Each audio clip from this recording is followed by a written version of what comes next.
we have had molecule visualizations for a while, but now those have proper color controls, both in a manual way, but also I'm doing here in an automated way to say color that according to some property of the molecule that we're visualizing. So I can color by properties like oxidation state or bond length. So now these colors actually mean something. Or I could roll up my sleeves and say, okay, I want to color this particular thing red and so on, before you just kind of take them in black and white.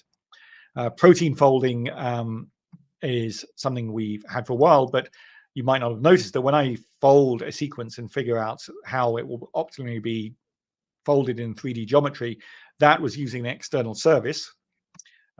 Now, for potentially performance and privacy reasons, there is this option method goes to local, which will download a neural network and run the model locally without sharing any of this, what sequence you're interested in remotely.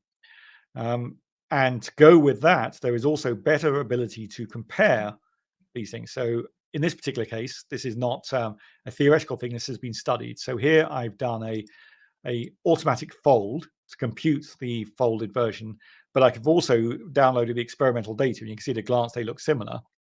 But if I look at the plots together, are they similar? Well, they're on a different space, so it's hard to know.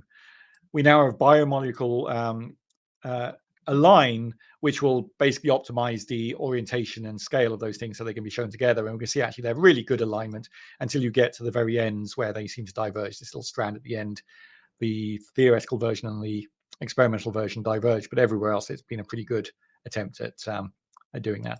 And sort of in a similar space, we now have a molecule feature distance function that is available to immediately say, for two molecules like benzene and TNT, a kind of numerical comparison to say how similar are they molecularly.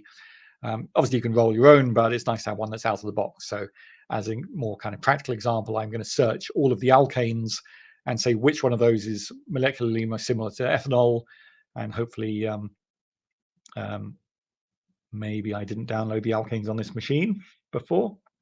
We will get an answer that is the most similar. And I'll skip the clustering example where you can take a whole collection of things and build a kind of dendrogram type clustering. So here we go. Propane and propane 113C are the two that are most similar out of, I don't know how many alkanes there are. There's about 20 or 30 of them.